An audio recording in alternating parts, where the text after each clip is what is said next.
Hello friends, welcome to our YouTube channel. अगर आपने अभी तक चैनल को सब्सक्राइब नहीं किया है तो इसे सब्सक्राइब कर लें और बेल आइकन प्रेस कर दें ताकि आपको हमारे वीडियोस की अपडेट मिलती रहे। तो चलिए शुरू करते हैं इसी के साथ आज का अपना ये वीडियो।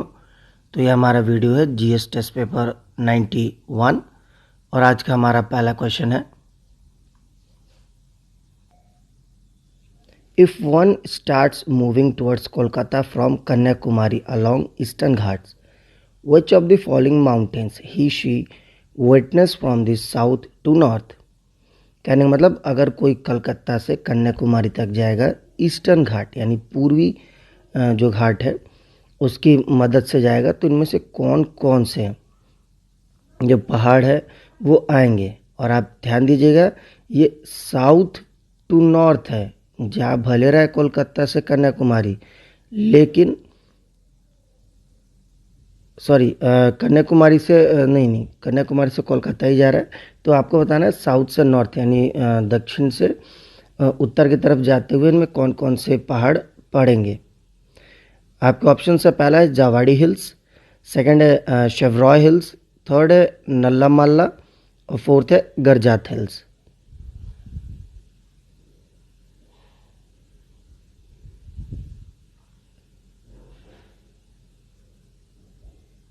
तो उसका सही आंसर है बी 2, 1, 3, 4 यानी कि शेवरॉय हिल्स, जावाड़ी हिल्स, नल्लामल्ला और तब गरजात हिल्स। तो चलिए इसी के साथ अगले क्वेश्चन की तरफ बढ़ते हैं। Consider the following statement regarding 19th livestock census. 19 livestock census हुआ था, उसके कंटेक्स्ट में दो स्टेटमेंट आपको बताना कौन सा सही है। पहला है the total livestock population has decreased by about 3.33% over the previous census, यानी जो लाइफ स्टॉक पॉपुलेशन है वो 3.33% घटा है पिछले जनगणना के हिसाब से। सेकंड है life stock population has increased substantially in Gujarat, Uttar Pradesh and Assam, यानी जो लाइफ स्टॉक अगर कहीं बढ़ा है तो 3 राज्यों में से बढ़ा है, पहला गुजरात, दूसरा उत्तर प्रदेश और तीसरा आसाम। आपको बताना है इनमें से कौन सा स्टेटमेंट सही है।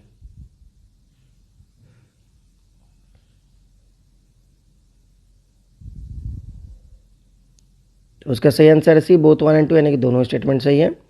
The total livestock population consisting of cattle, buffalo, sheep, goat, pig, horse and ponies, mules, donkeys, camel, methuen and yak in the country is 512.05 million number in 2012।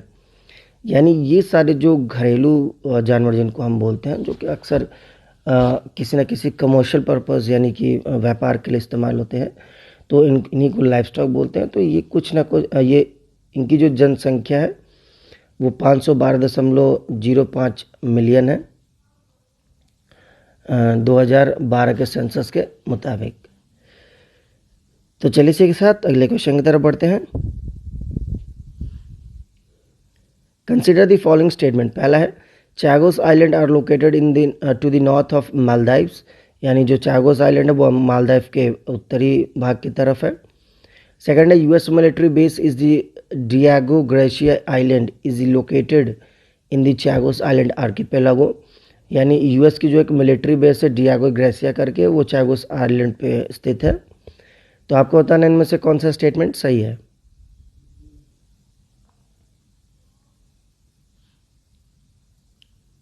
तो इसका सही आंसर है बी 2 ओनली, पहला वाला गलत है। ये north नहीं मालदीव के बल्कि साउथ में है और बेसिकली ये मेडागास्कर का एक हिस्सा माना जाता है, सॉरी मॉरिशस का, जो कि काफ़ी कंट्रोवर्सी में रहा क्योंकि ये आज भी इनके अंदर है यूके के, यूनाइटेड किंगडम के। तो चलिए इसी के साथ अगले क्वेश्चन की तरफ बढ़ते हैं। Consider the following statement. पहला है the golden langur conservation project was funded by the central zoo authority, यानी कि एक गोल्डन लंगूर करके कंजर्वेशन प्रोजेक्ट चल रहा है, उसको सेंट्रल जू अथॉरिटी फंडिंग कर यानी कि पैसे वही दे रही है। सेकंड है the golden langur is listed in the schedule 1 of the wildlife protection act 1972, यानी जो गोल्डन लंगूर होता है उसको WPA एक्ट 1972 के शेड्यूल 1 में शामिल किया गया है। Third, the golden langur is listed as near threatened IUCN red list, यानी कि गोल्डन लंगूर IUCN के रेड लिस्ट में नियर थ्रेटेंड पे मौजूद है। तो आपको बताना है इनमें से कौन सा स्टेटमेंट सही है।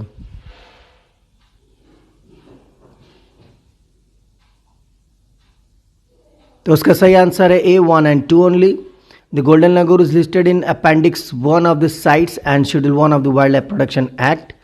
वहीं सेकंड जो स्टेटमेंट कह रहा है कि it is currently engaged with the current population trend as decreasing, यानी कि जो हाल में इनकी जो पॉपुलेशन है गोल्डन लंगूर की वो धीरे धीरे घटती जा रही है, इसीलिए इनको नियर थ्रेटेड नहीं बल्कि एंडेंजर्ड में रखा गया है। तो चलिए इसी के साथ अगले क्वेश्चन की तरफ बढ़ते हैं। Consider the following statement regarding the going online leader, यानी कि गोल। पहला है it is a Twitter initiative, यानी कि एक ट्विटर का इनिशिएटिव है, इन्होंने इसकी पहल की है। सेकेंड है it aimed at inspiring guiding and encouraging the travel girls from across the India, यानी कि ये इनके जो मुख्य उद्देश्य है वो ये है कि इंस्पायर करना, उनको गाइड करना, एक रास्ता दिखाना और उनको प्रोत्साहन करना, यानी इंकरेज करना ट्राइबल गर्ल्स को पूरे भारत में। मतलब इस जो प्रोग्राम है going online as a leader वाले को, तो इसके रिगार्डिंग ये काम किया गया है। तो आपको बताना है इनमें इनके कि कौन सा स्टेटमेंट इनमें से going online as a leader के कंटेक्स्ट में सही है। तो इसका सही आंसर है B 2 ओनली, पहला वाला स्टेटमेंट गलत है। Goal is a digitally enabled mentorship initiative of Facebook for empowering the tribal youth to become leader for tomorrow in the respective fields. कह रहे हैं कि मतलब ये ट्विटर का नहीं बल्कि फेसबुक का इनिशिएटिव है, एक इनका पहल है और इनकी पहल एक ट्राइबल यूथ को, जो हमारे आदिवासी लोग हैं तो उनमें जो यूथ लोग हैं तो उनके लिए ये प्रोग्राम शुरू किया गया है ताकि वो आने वाले भविष्य में अपने एक नेतृत्व के तौर पे उभर के सामने आए और नेतृत्व अपने कम्युनिटी का यानी अपने लोगों का करें। तो चलिए इसी के साथ अगले क्वेश्चन की तरफ बढ़ते हैं। Consider the following statement regarding the local treatment of Urdu sewage stream for healthy reuse. तो आपको बताना है कि ये लोटस HR के कंटेक्स्ट में दो स्टेटमेंट है, कौन सा सही है। पहला है it is an Indo Netherland joint programme, यानी कि इंडिया और नीदरलैंड का मिला साझा एक प्रोग्राम है। सेकेंड है it is jointly supported by the department of biotechnology and Netherlands organisation for scientific research, यानी दोनों द्वारा इंडिया का डिपार्टमेंट ऑफ बायोटेक्नोलॉजी और नीदरलैंड के ऑर्गेनाइजेशन ये दोनों मिलके एक साइंटिफिक रिसर्च का काम कर रही हैं। तो आपको बताना इनमें से कौन सा स्टेटमेंट सही है। तो इसका सही आंसर है C बोथ 1 and 2, यानी कि दोनों ही स्टेटमेंट सही हैं। तो चलिए इसी के साथ अगले क्वेश्चन की तरफ बढ़ते हैं। Consider the following statement regarding the WTO appellate body. WTO की जो अपीलेट बॉडी है इसके कंटेक्स्ट में दो स्टेटमेंट है। पहला है it is a standing body of a seventh person that hears appeals from the reports issued by the panels in disputes brought by the WTO members, यानी कि एक स्टैंडिंग बॉडी एक समिति है जो कि 7 लोगों की है और इसमें जो भी लड़ाई झगड़े होते हैं WTO के मेंबर्स के बीच में, डिस्प्यूट्स होती हैं तो उनको ये सुनने का काम करती हैं। सेकेंड है it was established in 1995 under the article 17 of the understanding on rules and procedure governing the settlement of disputes, यानी इसको 1995 में बनाया गया था आर्टिकल 17 के अंदर में, ताकि जो रूल्स एंड प्रोसीजर है किसी तरीके के डिस्प्यूट को समझने के लिए, उसको सेटल करने के लिए, समाधान करने के लिए, तो उस पर ये काम कर सके। तो आपको बताना इनमें से कौन सा स्टेटमेंट अपीलेट बॉडी के कंटेक्स्ट में सही है।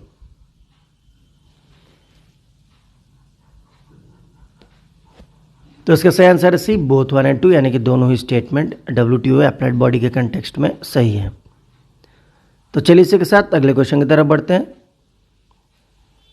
Consider the following statement regarding the deposit insurance and credit guarantee programme, यानी DICGC। पहला है it serve as a deposit insurance and credit guarantee for the banks in India, यानी कि जो इंडिया में बैंक है उनके लिए एक डिपॉजिट इंश्योरेंस और क्रेडिट की गारंटी देने का काम करती है। सेकंड है it is fully owned subsidiary of RBI, यानी कि एक आरबीआई का ये एक मतलब उसका एक अंग है। थर्ड है currently in case of bank collapse a depositor can claim an amount up to a maximum of 10 lakh per account as an insurance cover, यानी कि अगर कोई बैंक कोलैप्स हो जाती है, अगर वो ख़त्म होने के कगार पर आ जाती है, तो उस समय जो लोग उस बैंक में पैसा रखते हैं तो उनको ज़्यादा से ज़्यादा 10 लाख पर अकाउंट मिलेगा। तो आपको बताना है इनमें से कौन सा स्टेटमेंट सही है।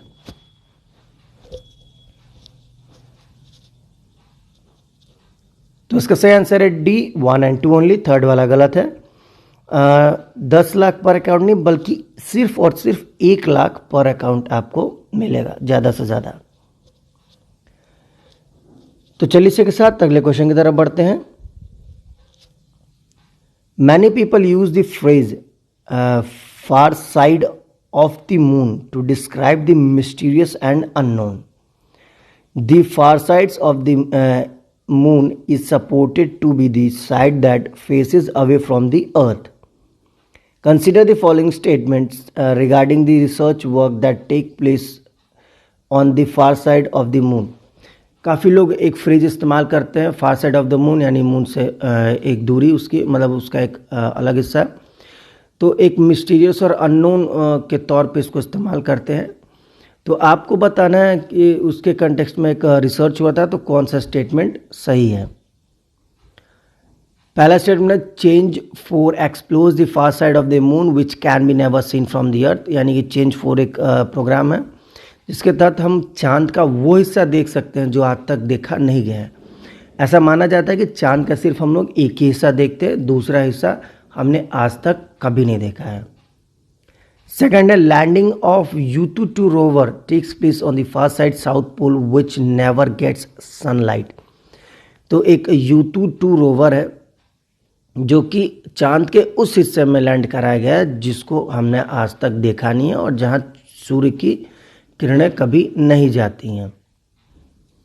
थर्ड है mission communication with the earth is done with the help of satellite in L2 region, यानी कि कम्युनिकेशन मिशन शुरू किया गया है जिसको एक सैटेलाइट के थ्रू किया जा रहा है और ये कहाँ रखा गया है, तो ये L2 रीजन में, L2 यानी कि लैंग्रेंज 2। जैसे आपने पढ़ा होगा आदित्य L1 पिछले साल काफ़ी खबरों में है, तो L1 L2 कुछ पॉइंट्स हैं अर्थ के आगे और पीछे और ऊपर नीचे की तरफ, मतलब चारों दिशाओं में, जो कि एक दिशा की तरह दिखाता है हमें। तो उसमें सैटेलाइट भेज के एक मिशन कम्युनिकेशन शुरू किया गया है। तो आपको बताना है इनमें से कौन सा स्टेटमेंट सही है।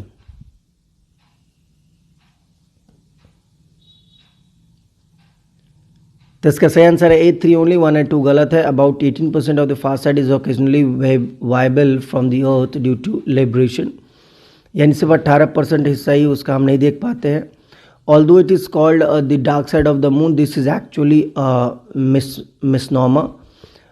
भले ही हम इसको चांद का एक मतलब काला हिस्सा बोलते हैं, डार्क साइड बोलते हैं, बट ये एक्चुअली में एक मिसनॉमर है, यानी कि किसी को पता नहीं इसके बारे में।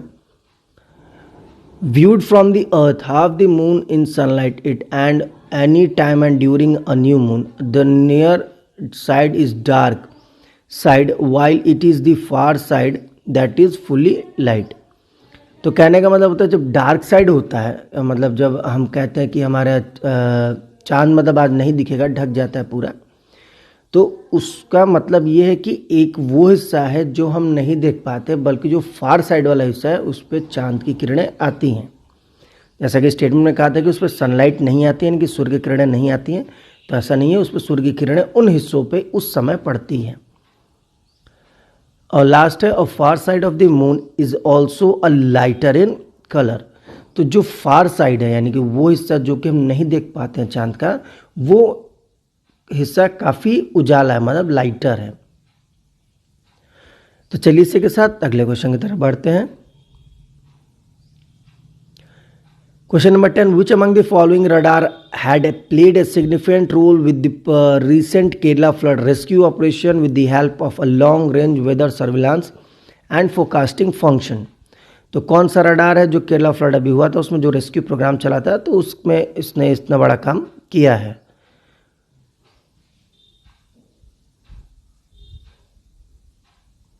तो इसका सही आंसर है सी, पोलरिमेट्रिक डॉपलर वेदर रडार। तो इस रडार की मदद से हमने केरला फ्लड में जो रेस्क्यू ऑपरेशन किया था तो वो सफल हुआ था।